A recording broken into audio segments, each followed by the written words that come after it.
Et yo tout le monde, Kaito, j'espère que vous allez tous bien, et aujourd'hui on se retrouve dans une toute nouvelle vidéo YouTube pour une présentation de mes achats manga du mois de février et de mars.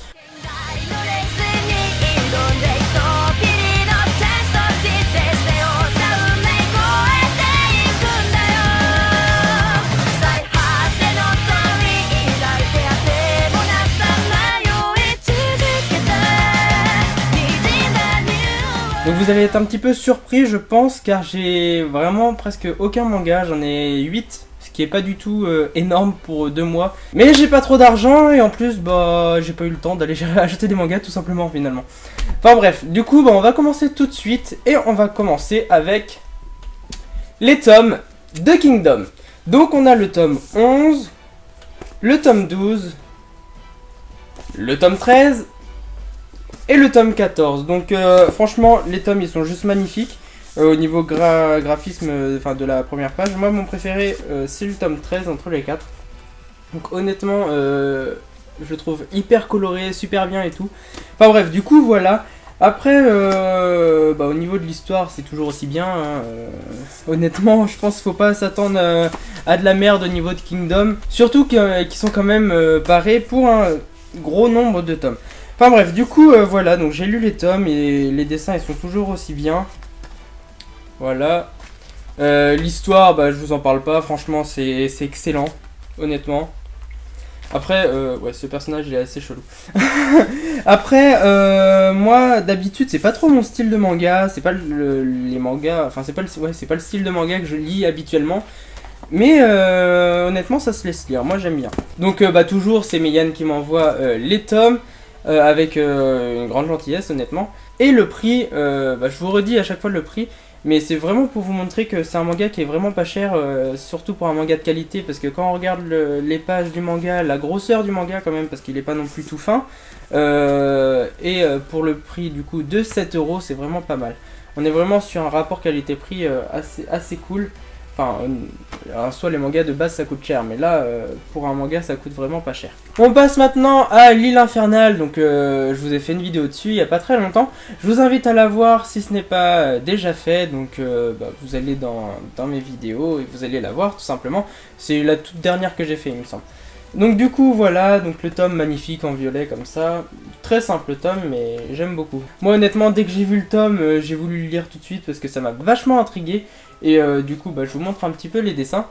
C'est une histoire vraiment super, vraiment super. Donc comme je vous l'ai dit, vous pouvez aller voir ma dernière vidéo pour voir de quoi ça parle. Je vais pas vous en dire de plus. Mais du coup on se retrouve avec quand même une saison 2, donc il y a une saison 1. Mais elle se lit séparément de la saison 2. Donc en fait on peut lire comme moi juste la saison 2 sans avoir lu la saison 1. Le seul hic je dirais c'est qu'il est quand même assez cher. Il est à 8,50 €. 8,50 € c'est quand même... pour un manga je trouve ça assez cher. Bon, mais bon, après c'est Komiku qui me l'a envoyé gentiment. Donc Komiku, voilà. On continue avec un autre manga des éditions Komiku que j'ai reçu il y a pas très longtemps et ça s'appelle Blue Thermal. Donc honnêtement la couverture elle est magnifique, vraiment magnifique. Bleu, enfin là on voit qu'on rentre dans le printemps quand même. Enfin je trouve, rien qu'avec ce manga ça donne envie de lire même l'été, enfin etc. Enfin bref du coup voilà, donc je suis pas trop fan non plus par contre du personnage principal. Enfin je pense que c'est le personnage principal, après je sais pas. J'ai pas commencé à le lire. Et je verrai quand je le lirai, mais pour l'instant c'est pas dans mes priorités. Donc je vous montre un petit peu de plus près. Voilà, et le derrière. Donc c'est un manga en 5 tomes et il coûte lui 8 €. Donc encore un petit peu cher je trouve, mais Komiku après les prix ils sont un petit peu chers mais la qualité elle est vraiment au rendez-vous. Voilà, donc je vais vous montrer un deuxième dessin. Bon après c'est pas le style graphique que je préfère, mais ça a l'air d'être quand même un bon manga. Et on passe maintenant au prochain manga. Je pense que vous l'aurez deviné, c'est Fairy Tail Sawyer's Quest. Donc Fairy Tail Sawyer's Quest, la quête de 100 ans. Le tome 1, donc le tome 1 qui est sorti au mois de mars, début mars, voilà. Vraiment, les dessins, on dirait que c'est Mashima qui les a fait alors que c'est pas du tout lui. Mashima il s'occupe juste du scénario. C'est Atsuo Ueda qui s'occupe du dessin. Je montre un peu le derrière aussi. Et on dirait vraiment des... Bon, après on voit que c'est pas lui sur certains points, mais ça ressemble vachement à Fairy Tail honnêtement. Ouais, ça ressemble à Fairy Tail, hein. Clairement les dessins... c'est du Fairy Tail quoi. Voilà, donc je vous montre un petit dernier. Moi je lis les scans, donc franchement c'est vraiment une histoire qui vaut le coup.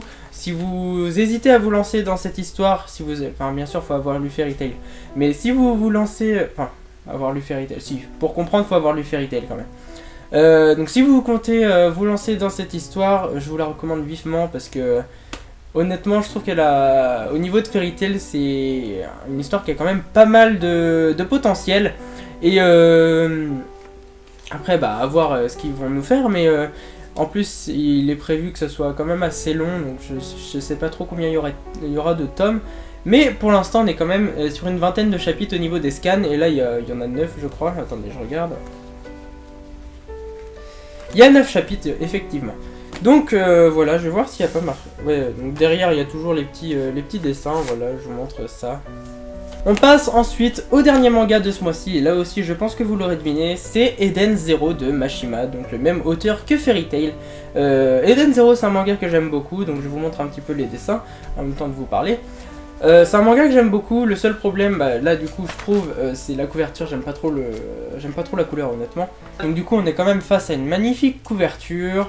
Donc là on va encore on est encore dans une nouvelle histoire, voilà.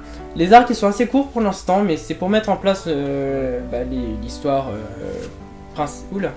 C'est pour mettre en place quand même l'histoire principale. Donc voilà, après je pense qu'on va vite passer à des arcs vachement plus longs.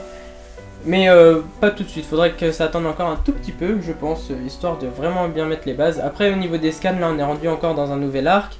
Bah oui, il y a quand même pas mal d'arcs et honnêtement pour l'instant j'aime bien. Donc voilà, donc Eden Zero, le tome 3, donc le tome 4 il va sortir normalement en mai je pense, mai-juin, un truc dans le genre. Donc là je vous montre juste ce personnage parce que c'est mon personnage favori pour l'instant dans Eden Zero. C'est vraiment un personnage que je surkiffe, surtout au niveau du chara design, il est vraiment super. Vraiment une fille super jolie franchement. Donc voilà, donc Omura de Eden Zero. Donc voilà, c'est la fin de la vidéo, j'espère qu'elle vous aura plu. Si c'est le cas, n'hésitez pas à liker la vidéo, à partager cette vidéo si vous en avez envie et à vous abonner si c'est pas déjà fait. Moi je vous retrouve dans une prochaine vidéo et surtout n'hésitez pas à liker et à aller voir mes dernières vidéos, ça me ferait extrêmement plaisir. Moi je vous laisse ici, je vous fais de gros bisous et je vous dis à bientôt.